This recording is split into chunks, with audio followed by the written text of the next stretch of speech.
नमस्कार मित्रांनो, स्वागत आहे माझ्या यूट्यूब चॅनलमध्ये. मी आपला दोस्त चॅनल होस्ट डॉक्टर अक्षय मोरे. आज आपण हार्ट मर्मर याविषयी या व्हिडिओमध्ये पाहणार आहोत. ह्याच्या आधी मी एक व्हिडिओ बनवला होता हार्ट साऊंड. त्याच्यामध्ये नॉर्मल हार्ट साऊंड जसं की S1, S2 आणि abnormal heart sound S3, S4 याच्याविषयी खूप उत्तम मार्गदर्शन केलं आलेलं आहे. जर तुम्हाला नॉर्मल हार्ट साऊंड कळले तर तुम्हाला ॲबनॉर्मल हार्ट साऊंड कळतील, तसंच की हार्ट मर्मर कळतील. तर सर्वात पहिल्यांदा तो व्हिडिओ बघण्यासाठी वरच्या बेल आयकॉनला क्लिक करा आणि तो व्हिडिओ पहिल्यांदा बघून घ्या आणि नंतरच हा व्हिडिओ बघा. हा व्हिडिओ फक्त मेडिको रिलेटेड पर्सन यांच्यासाठी बनवलेला आहे. लेमॅनने हा व्हिडिओ बघितला नाही तरी चालेल, इथून स्किप केलं तरी चालेल. तर चला व्हिडिओ सुरुवात करूयात.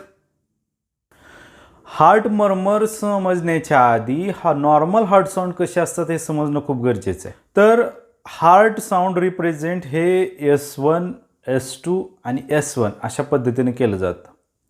S1 पासून S2 पर्यंतचा जो काळ आहे त्याला सिस्टोली असं म्हटलं जातं. S2 पासून S1 पर्यंतचा जो काळ आहे त्याला डायस्टोली असं म्हटलं जातं. S1ला लब असं म्हणतात आणि S2ला डब असं म्हणतात. तर हे नॉर्मल साऊंड कसे स्टेथोस्कोपमध्ये ऐकू येतात तर पुढच्या 3 सेकंदाच्या क्लिपमध्ये समजून येईल की बाबा नॉर्मल साऊंड कसे ऐकू येतात. नीट ऐका.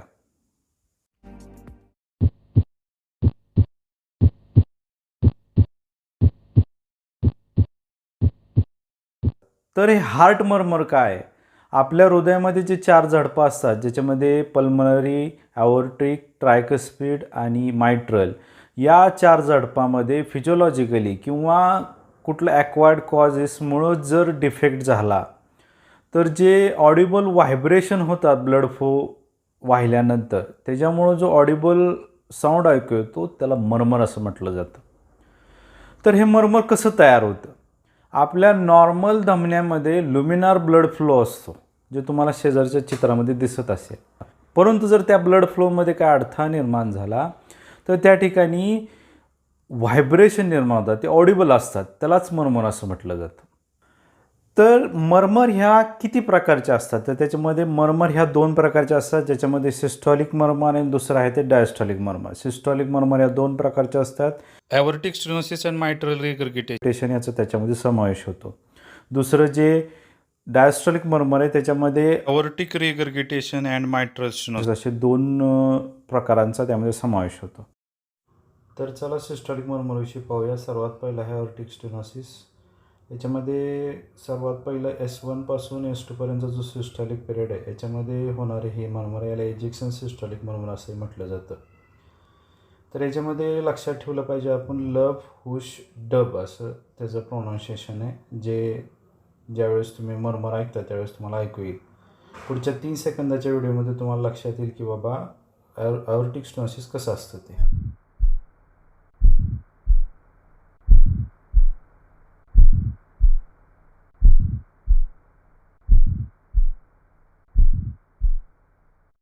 ॲओर्टिक स्टेनोसिस हे केवळ ॲओर्टिक वॉल नॅरो म्हणजेच बारीक झाल्यामुळे होतं. याच्यामध्ये होतं काय, ज्यावेळेस ॲट्रियममधून ब्लड फ्लो हा मायट्रल आणि ट्रायकस्पिड वॉल थ्रू वेंट्रिकलमध्ये येतो. त्यानंतर मायट्रल आणि ट्रायकस्पिड वॉल क्लोज झाल्यामुळं S1 हा हार्ट साऊंड ऐकू येतो, म्हणजेच लब ऐकू येते. त्यानंतर ज्यावेळेस ॲओर्टिक आणि पल्मनरी वॉल थ्रू ब्लड हा पूर्ण शरीरभर पसरलं जातं त्या ठिकाणी ॲट्रियल स्टेनोसिस असल्यामुळे ट्रिब्युलंट ब्लड फ्लो होतो आणि लब, हुश, डब यासारखा आवाज ऐकू येतो. त्यानंतर ॲओर्टिक आणि पल्मनरी वॉल क्लोज होते आणि S2 हा आवाज ऐकू येतो, म्हणजेच हा हार्ट साऊंड ऐकू येतो, त्याला डब असं म्हटलं जातं. तर हे कसं ऐकू येतं पुढच्या 3 मिनिटाच्या क्लिपमध्ये समजून घेऊ.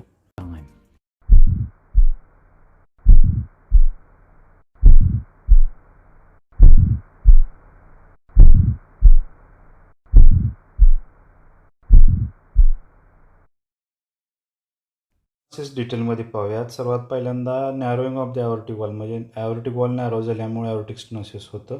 दुसरं हे जे इटोलॉजी आहे तर सर्वात पहिलं आहे ते त्या ठिकाणी एज रिलेटेड कॅल्सिफिकेशन असतं. दुसरं आहे ते कंजनायटल असू शकतं. तिसरं आहे ते त्या ठिकाणी रिमॅटिक फिवर जर आला तर वॉल खराब होऊ शकतं. हिस्ट्रीमध्ये तुम्हाला अंजायना असू शकतो, सिंकोप असू शकतो, डिस्ने असू शकतो. Aortic stenosis मर्मरला ejection systolic murmur असं म्हटलं जातं. म्हणजे ज्यावेळेस सिस्टॉलिक तयार व्हायला लागतो त्यावेळेस होते हे. लाऊडर इन एक्सप्रेशन आहे, लाऊडर इन अपेक्स आणि ॲओर्टिक रिजनला आहे. त्यानंतर रॅडिएशन टू कॅरोटिड आर्टरीज आहे. जर सायन्समध्ये म्हटला तर स्लो रॅपिड पल्स आहे. दुसरा साईन म्हटला तर रिड्युस्ड ब्लड प्रेशर आहे. ही ॲओर्टिकची स्टेनोसिसची पूर्ण माहिती आहे. चला दुसऱ्या सिस्टॉलिक मर्मरविषयी आपण माहिती घेऊयात. त्यालाच मायट्रल रिगर्गिटेशन असं म्हटलं जातं.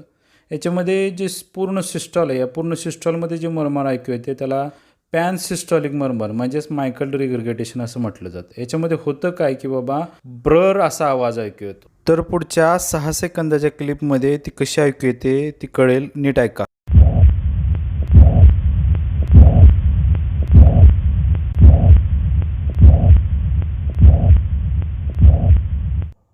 तर ही पॅन सिस्टॉलिक मर्मर कशी तयार होते बघूया. सर्वात पहिलं आहे ती मायट्रल वॉल ॲबनॉर्मल क्लोज होते, त्याच्यामुळे होते ही.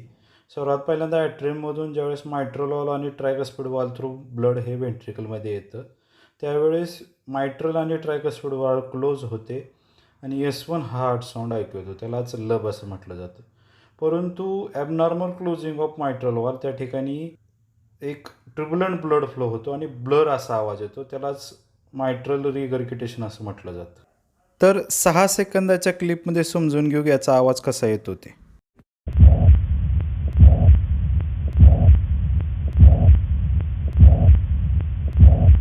तर मायट्रल रिगर्गिटेशन डिटेल समजून घेऊ. ॲबनॉर्मल क्लोजिंग ऑफ मायट्रल वॉलमुळे मायट्रल रिगर्गिटेशन होतं. याच्यामध्ये इटॉलॉजी म्हटलं तर वॉल्स प्रोलॅप्स आहे, इस्चेमिक हार्ट डिसीज आहे, रुमॅटिक फिवर आहे, इन्फेक्टिव्ह कार्डायटिस आहे.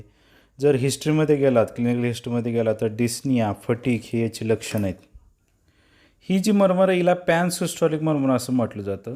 कारण का तर पूर्ण सिस्टॉलमध्ये ही मर्मर ऐकू येत असल्यामुळे याला पॅन सिस्टॉलिक मर्मर असं म्हणतात. अपेक्समध्ये सर्वात जास्त ऐकू येते. रॅडिएटिव्ह टू लेगचा ॲक्झिल आहे. ऑदर साईनमध्ये म्हटलं तर डिस्प्लेस्ड हा अपेक्स बीट आहे आणि पेरिफेरल एडेमा ही याची लक्षणं आहेत. चला हार्ट मर्मरमधील दुसऱ्या प्रकाराविषयी जाणून घेऊया. Diastolic murmur. त्याच्यामध्ये सर्वात पहिलं येतं ते ॲओर्टिक रिगर्गिटेशन. याच्यामध्ये होतं काय की बाबा डायस्टॉलीमध्ये सर्वात डिफेक्ट आढळून येतो. यामध्ये अर्ली डायस्टॉलीमध्ये टर असा आवाज ऐकू येतो S2 नंतर. त्यामुळे याला अर्ली डायस्टॉलिक मर्मर असं म्हटलं जातं. तर चला 3 ते 6 सेकंदाच्या ऑडिओमध्ये तुम्हाला समजून जाईल की बाबा आहे तरी कशी.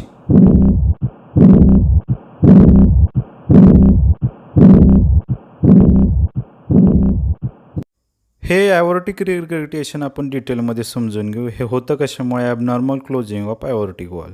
याच्यामध्ये होतं काय की ज्यावेळेस वेंट्रिकलमध्ये ब्लड येतं त्यावेळेस मायट्रल आणि ट्रायकस्पिड वॉल क्लोज होऊन S1 हार्ट साऊंड ऐकू येतो. त्यानंतर ॲओर्टिक आणि पल्मनरी वॉल थ्रू ब्लड हे पूर्ण शरीरभर पसरवलं जातं. परंतु ॲओर्टिक वॉल हा डिफेक्टिव्ह असल्यामुळं त्या ठिकाणी ट्रिब्युलंट ब्लड फ्लो होऊन टर असा आवाज ऐकू येतो. त्यालाच ॲओर्टिक रिगर्गिटेशन असं म्हटलं जातं. तर हे कसं ऐकू येतं हे पुढच्या 30 सेकंदाच्या क्लिपमध्ये तुम्हाला समजून जाईल. नीट ऐका.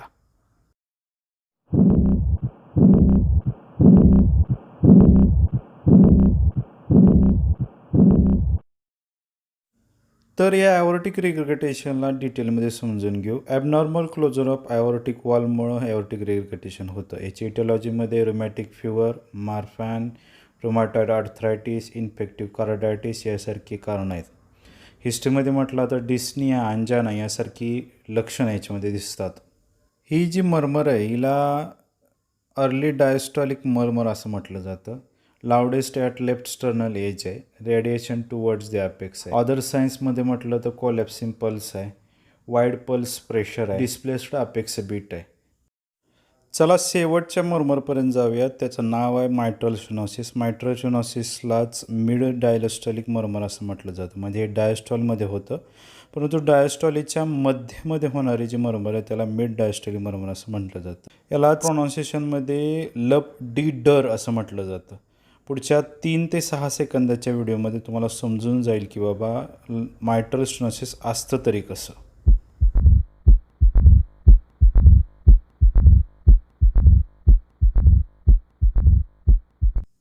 तर मायट्रल स्टेनोसिस मर्मर तयार कशी होते ते पाहूया. याच्यामध्ये होतं काय की बाबा नॅरो मायट्रल वॉल असते. त्याच्यामुळे होतं काय की बाबा ॲट्रियममधून ज्यावेळेस ब्लड वेंट्रिकलमध्ये येतं त्यावेळेस मायट्रल वॉल क्लोज होते आणि S1 हा हार्ट साऊंड ऐकू येतो.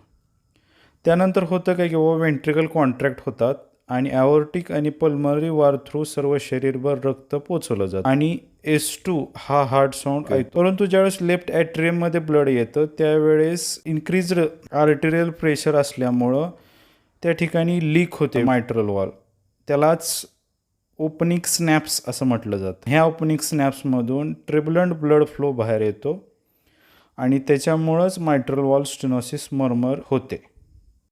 तर पुढच्या 3 ते 4 सेकंदामध्ये समजून जाईल की बाबा ही मर्मर ऐकू कशी येते. तर नीट ऐका.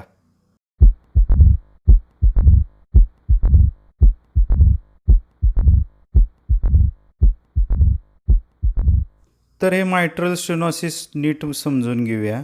नर्विंग ऑफ द मायट्रल वॉलमुळं मायट्रल स्टेनोसिस होतं. याच्या इटिओलॉजीमध्ये रुमॅटिक फीवर, दुसरं कंजेनायटल ही कारणं असू शकतात. जर क्लिनिकल हिस्ट्रीमध्ये गेला तर डिस्निया, ॲट्रियल फिब्रिलेशन यासारखी लक्षणं याच्यामध्ये दिसतात. मर्मर आहे ही डायस्टोलीच्या मध्ये येत असल्यामुळे याला मिड डायस्टोली मर्मर असं म्हटलं जातं. अपेक्समध्ये सगळ्यात जास्त लाउडेस्ट असते. रॅडिएशन टू लेफ्ट ॲक्झिल असते. अदर साईनमध्ये म्हटलं तर मालार फ्लश आणि टॅपिंग अपेक्स बीट अशी त्याची लक्षणं आहेत. तर हा व्हिडिओ इथेच समाप्त करतो. या व्हिडिओविषयी काही शंका असतील तर मला नक्की विचारा, त्याचे मी नक्की निरसन करीन. हा व्हिडिओ कसा वाटला मला कमेंट बॉक्समध्ये कळवा.